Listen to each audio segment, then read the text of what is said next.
Musim cengkeh sudah tiba. Di Ternate, para petani beramai-ramai ke kebun, memetik cengkeh dari pagi buta hingga sore. Di punggung Gunung Gamalama, di sebuah kampung Furamadiyahi, hamparan cengkeh memenuhi bawah jalan. Aroma rempah tercium seantero kampung ini. Tidak hanya di Furamadiyahi saja, nyaris sebagian besar perkampungan yang dekat di lembah Gunung Gamalama sedang merayakan musim panen cengkeh.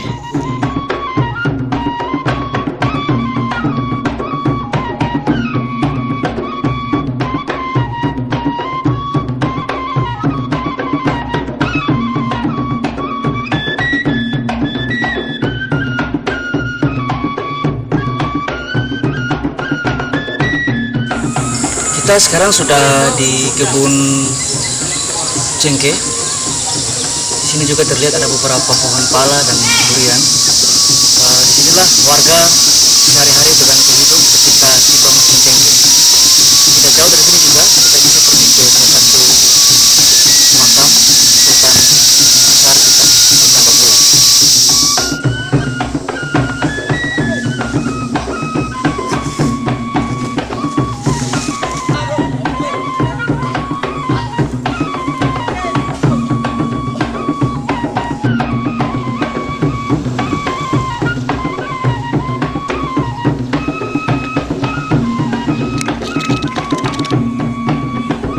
Jadi sekarang kita sudah ada di Furamadiyahi, tepatnya di lereng Gunung Gamalama, salah satu tempat di mana banyaknya petani cengkeh di sini. Kita lihat ada beberapa orang yang mengeringkan cengkeh di sini.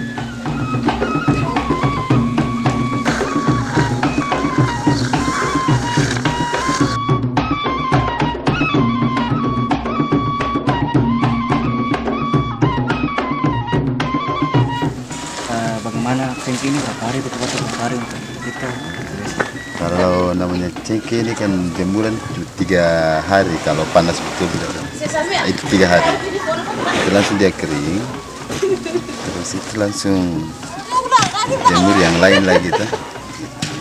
Memang di sini banyak petani cengkeh. Banyak. Jadi masing-masing rumah itu ada.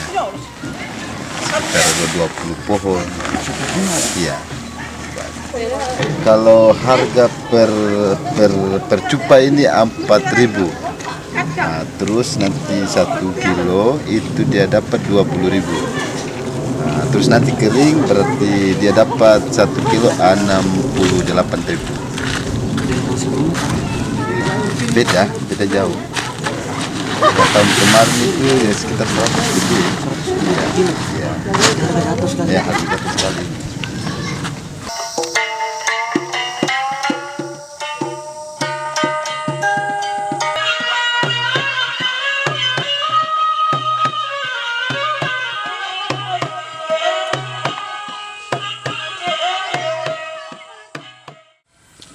Sekarang saya sudah berada di salah satu cengkeh tertua di Ternate.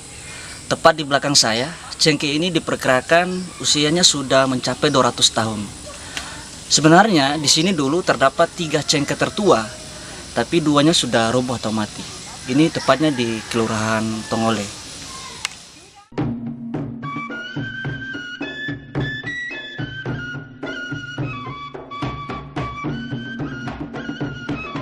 Cengkeh ini adalah satu tanaman khas Maluku Utara, termasuk di Ternate.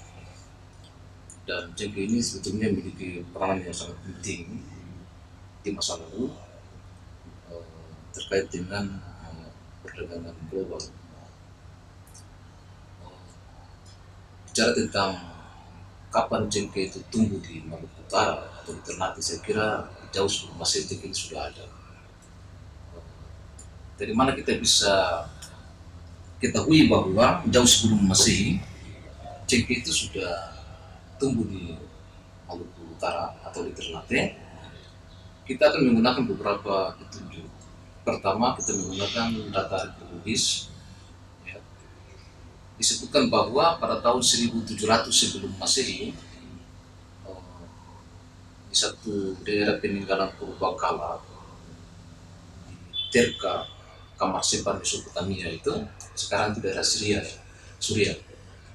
itu menunjukkan atau menggambarkan bahwa pada masa itu ada tanaman-tanaman cengkeh yang pernah tumbuh di sana. Tetapi setelah itu cengkeh tidak lagi terdapat di Kamar Simpan atau di Mesopotamia.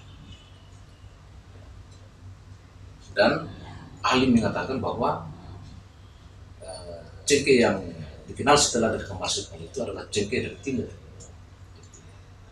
Ya, kalau kita bicara dari timur, nanti ujungnya kita akan menemui dunia Maluku, karena di sini asal muasal cengkeh.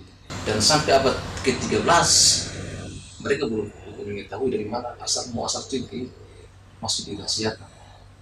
Nah, jadi sudah masuk dalam pasaran dunia, sudah terkoneksi, tetapi hanya menyebut dari timur dan tidak mengetahui dari Maluku cengkeh itu. Nah, cengkeh dari Maluku ini sebetulnya pada awalnya dikenal oleh bangsa Cina. Orang Cina itu orang bangsa asing pertama yang datang ke Indonesia, khususnya di Pulau Maluku untuk bisnis perdagangan cengkeh itu orang Cina sebetulnya. Orang Cina jauh sebelum Masehi mereka sudah datang ke sini dan akhirnya mereka membuat cengkeh sampai di Timur Tengah dan di Eropa. Dan itu cengkeh kemudian dikenal dalam pasaran Eropa itu seperti tadi di Mesopotamia, di Mesir, itu dari Cina sebetulnya.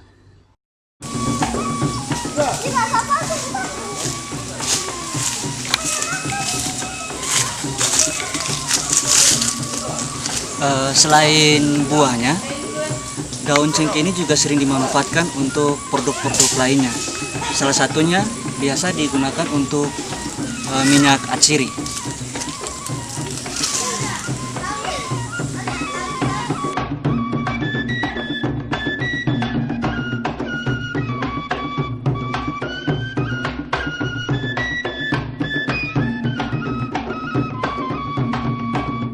Semua para ahli bersepakat bahwa cengkeh adalah sebuah tanaman yang pada mulanya tumbuh di Pulau Maluku. Orang-orang Portugis yang datang belakangan setelah penaklukan Malaka itu, dia juga menyebut bahwa cengkeh sebetulnya berasal dari sini.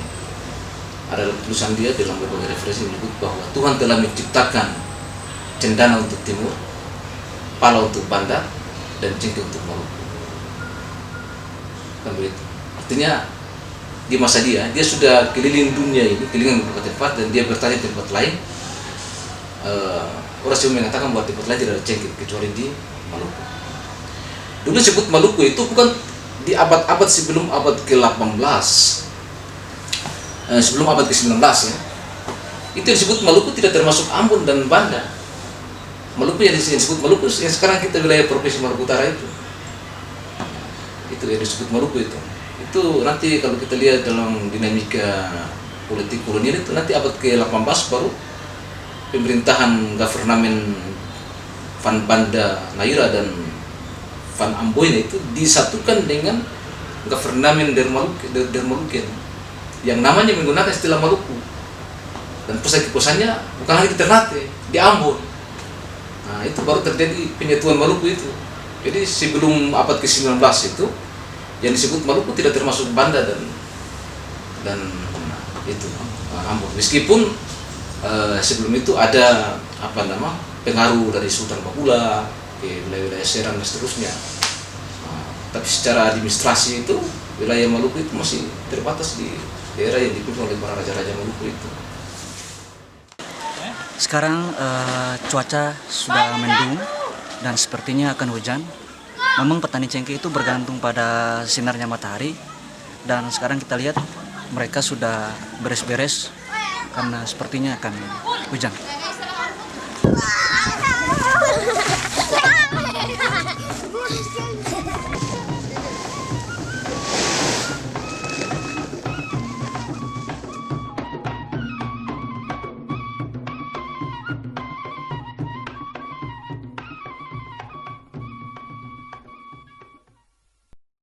Cengkeh Ternate itu sudah dikenal sejak lama karena memang kota kecil ini menjadi saksi sejarah dari rempah-rempah dunia.